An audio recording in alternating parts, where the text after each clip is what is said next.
Hey y'all, it is your favorite girl from Shayla, and I am back with another one. Excuse my hair, it is wrapped. I just got my scarf on my head. So supposed to be reacting and watching. I don't know about this one. This supposed to be 3 summertime true horror stories. I really don't do horror stories, but this been on the trending page for a couple of days, and I've been trying to avoid it. But let me go ahead and address it. So if I jump in this video, just ignore it, because it's me actually being scared. Okay. So I'm still eating my Popeyes chicken with my red beans and rice with my apple pie. So we're gonna hop right onto this video. Lego. Whew, I am scared to press play, but let me go ahead and press play. Summertime horror stories. Story 1, Lawrence. Yeah, I'm just going fast. Story 1. My girlfriend of 7 years and I rented a beach house Airbnb in the Hamptons on Long Island in 2018. My girlfriend's name is Alicia. The house was very secluded, and it literally sat right on the beach, like back door led to the dunes. It was also more or less a completely private beach during the day, except for the occasional locals going for walks or jogs along the dunes. We were there for 3 days and 2 nights.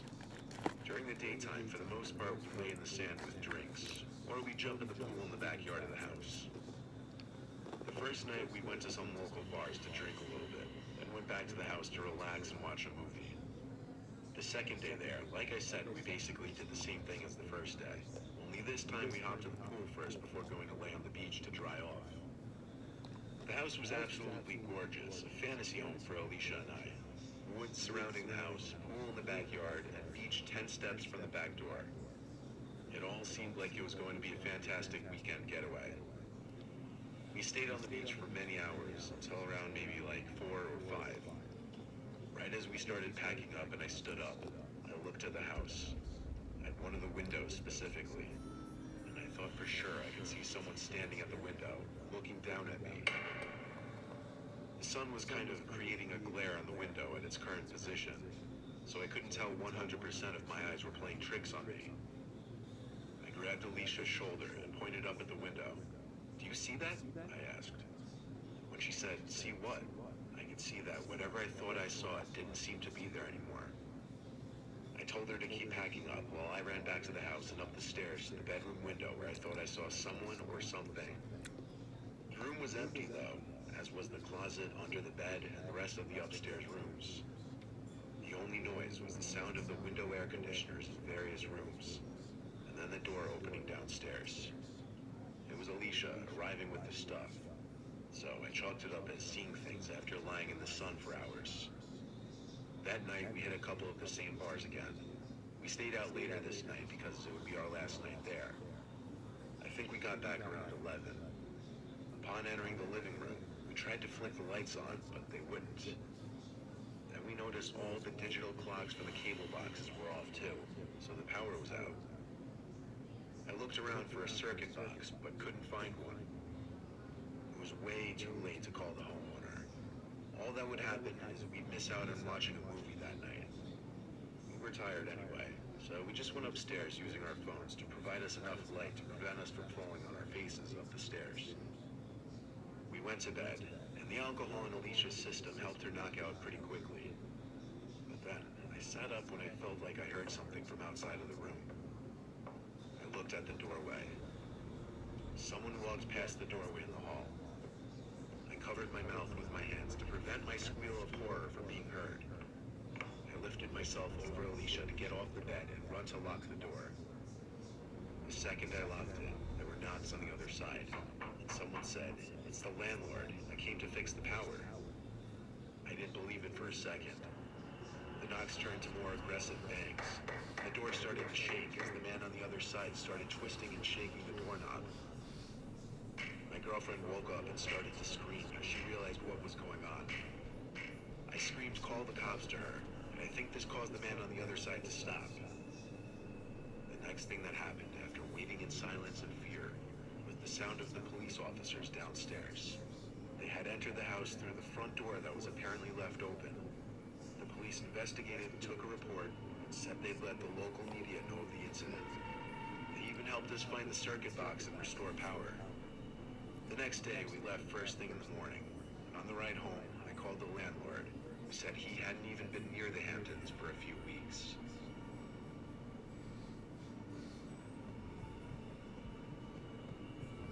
That's some freaky stuff out there. The story I'm going to be telling you took place around 4 years ago as of today. I haven't told many people about this story because it's something I try to forget. Here's my story. It was a Monday evening, 4th of July. I just finished sophomore year in high school. I was invited to a few 4th of July parties. My parents grounded me a few days prior, so I couldn't go to any of them. However, I live in a neighborhood that's very connected, so my neighbors had a party outside in the cul-de-sac. My parents forced me to come outside for it.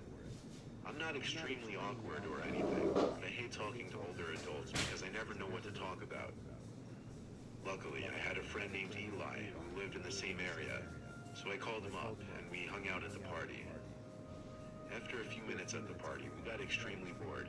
It just wasn't fun for us because there was no one our age in the area. We talked a little bit.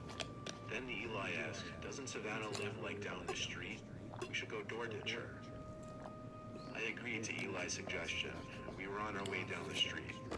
To clarify, Savannah is that extremely popular girl that every guy has a crush on in high school.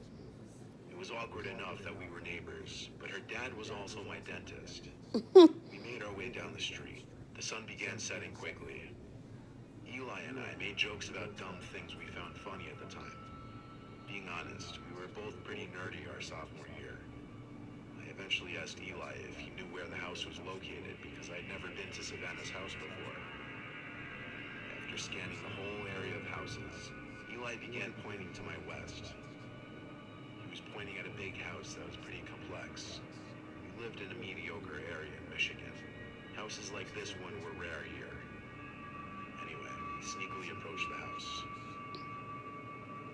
It was only to our surprise that no one was home.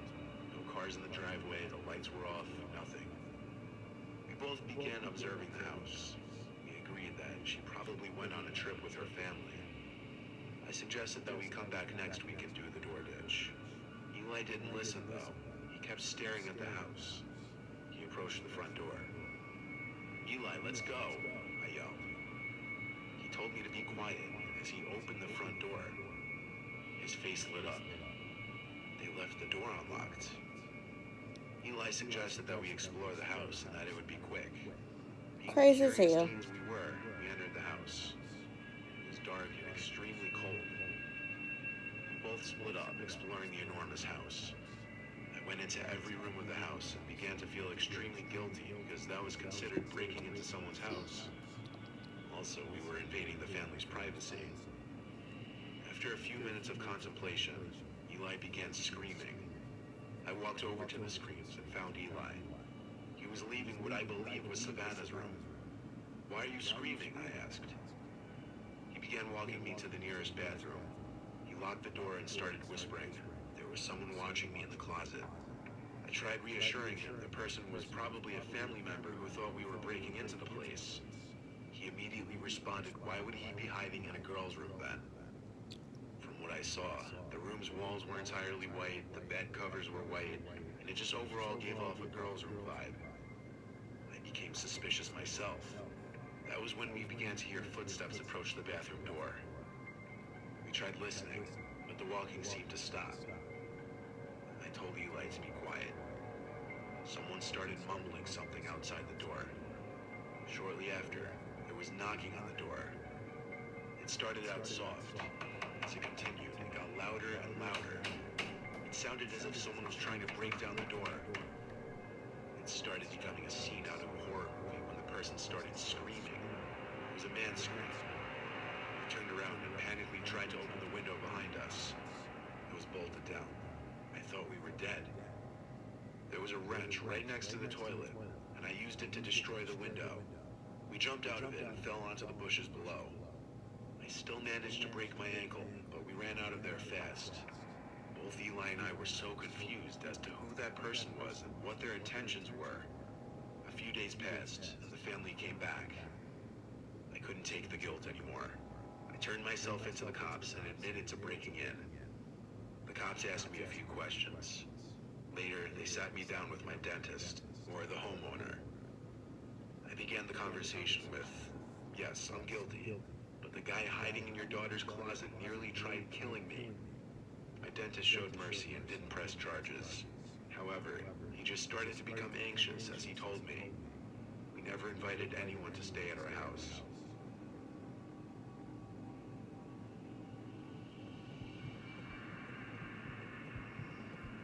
This is some freaky shit. I used to work at this small sleepaway camp as a counselor. It was my first job when I was 17. It was the most fun I could have at any job that age. Plus, it would get me away from my parents' house for a month. I didn't exactly come from an enviable background. So at this camp, there were 5 buildings. The boys' dorms, the girls' dorms, the counselors' dorms, the main hall, which we called the shack, and a small bathroom building. In the shack was the cafeteria, main office, and nurses' quarters, where any kids who suffered any kind of injuries would be brought. Kids' curfews would be 9 o'clock. Curfews only meaning they weren't allowed out of the dorm buildings past that time. I made good friends with this guy named Johnny. He was 3 years older than me, but we got along. It was a Friday night. I remember because I knew it was the start of the weekend. So for fun, Johnny and I went to hang out with these 2 girl counselors who I'll leave their names out for privacy since I haven't seen them in many years. The 4 of us went out to the woods to smoke. One of the girls were mid-sentence when all we heard was a crunch of leaves in the vicinity. Surely a footstep. All of our heads turned the same way and at the same time. We all heard it. Then, a few seconds later, there was a blinding flash. We didn't understand at first. Unnerved, all of us cut the smoke sesh short and exited the woods at an extremely quick pace. Being back on the campgrounds felt a lot safer immediately, but we became paranoid that we were being watched by one of the camp supervisors, and that the flash was a picture being taken. We would surely get fired if we were caught smoking weed. So in a paranoid panic, we all rushed to our respective dorm buildings. The thing about me when I smoke weed, though, I get extremely paranoid and overthink everything. So as I sit in my bed, it ate away at me, wondering if it was indeed a camera flash, and who took that picture. I couldn't take it anymore. I had to go to the shack and see if any of the supervisors were still working and come clean. Every counselor had a key to the building, so I unlocked the door that led to the cafeteria section, and the door slammed behind me, echoing into the dark, empty building. The only light was coming from that hallway, which I would take to get to the main office, hoping there would be someone still working. You may think I was crazy to be doing this, but I'm not exaggerating when I say I get paranoid, and I really couldn't afford to lose this job over something that wasn't even my idea. However, I would feel out whichever supervisor was on duty and see if they had actually seen what we were doing. As I walked down the hall towards the office, though, I realized quickly that the office light was off. No one was in the building. Just then, I heard the familiar sound of the cafeteria exit door that I had just went through slamming again. Was I seen entering the building? Was I being followed? I hid behind the intersecting hallway wall, peeking my head around, waiting to see who would be walking into the hallway. No one ever did, though. But it took me longer than it should have to notice something peering around the doorway to the cafeteria. It was a person's head. They were doing exactly what I was doing, peering in my direction. When I realized this, I didn't care about being quiet anymore. I ran as fast as I could to the nearest exit, feet stomping on the wood flooring. I ran to the counselor dorm, where only 3 counselors were still chilling in the common area, one of them being Johnny. I told him and only him about what I just witnessed. I didn't know what to think other than I was being followed. I think Johnny could tell I was being a little extra paranoid because I was high, so he told me to just go to my room and lock the door. He made sure to lock the main entrance to the building because I think I scared him too. That night I lay awake for a while, thinking, nervous. So many unanswered questions from one night. The beds in every counselor's room lay right next to a window without blinds, so moonlight would pour in on clear nights, but not on this cloudy night. was just pure darkness. Until, however, many hours after laying down, a flash filled my room. Lightning? No. There was no thunder, not even rain. I looked at the window, and all I saw was someone's silhouette out there. When they noticed me noticed them, I saw their hand making a waving motion at me. That was the last straw. I left my room screaming for Johnny. He had already gone to bed at this point, so I banged on his door till he opened up. I told him the man who was following me was at my window, so he went to check with me, but figures, he was gone. Johnny asked me if I was still high. I told him not at all, it had been hours. I asked if we should call the cops or something. He said no. He told me to sleep on the floor in his room with my blankets if it made me feel better. Low-key, I think he wanted me to because he was scared just like I was. I didn't understand why on the surface he was pretending to not take this seriously, given that he saw the first flash in the woods with me. I did sleep in his room though. I didn't want to sleep alone, I was too terrified. The next day, I went to the main office to talk with one of the supervisors. She didn't really know what to do.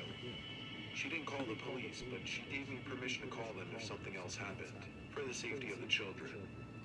But nothing happened again. Not until the last day on the job for counselors. This was when the kids had already went home, and it was the day we were supposed to pack up and leave. I woke up to 4 pictures taped on my window. One zoomed in on me in the woods that night with Johnny and the 2 girls. A second picture of me sleeping in my bed. A third picture of me entering the shack building that night we smoked, confirming I was being watched and followed. And the 4th picture, a zoom in of my license plate number. I took the photos and showed them to the same supervisor. She kept them for evidence after writing down my whole story, including the smoking weed part. This was many years ago now. Nothing ever happened again. But I was scared to death that the picture of my license plate was some kind of threat, that whoever it was would track me. I still don't know who took those pictures.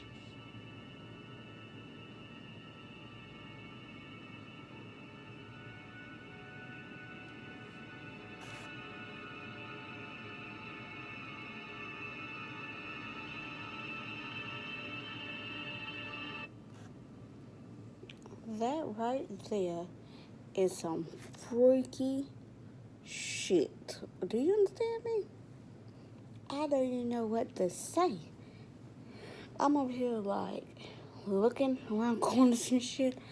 Now I got to go watch some cartoons or watch one of my shows before I actually call myself going to bed. Not. Anyway, this is your favorite girlfriend. I love to snack, munch, and react. And make sure you guys like, comment, subscribe. Don't forget to ring that bell, turn on your post notifications. And your girl will be back with another video. But it won't be a scary one. Oh, no, sir. I will see me shaking in my goddamn boots. Leave a comment down below if you is a new subscriber. If I can shout you out in the next video. Leave a comment down below and also let me know what you snack and munch on while watching this scary freaking shit with me. See you guys later. Peace.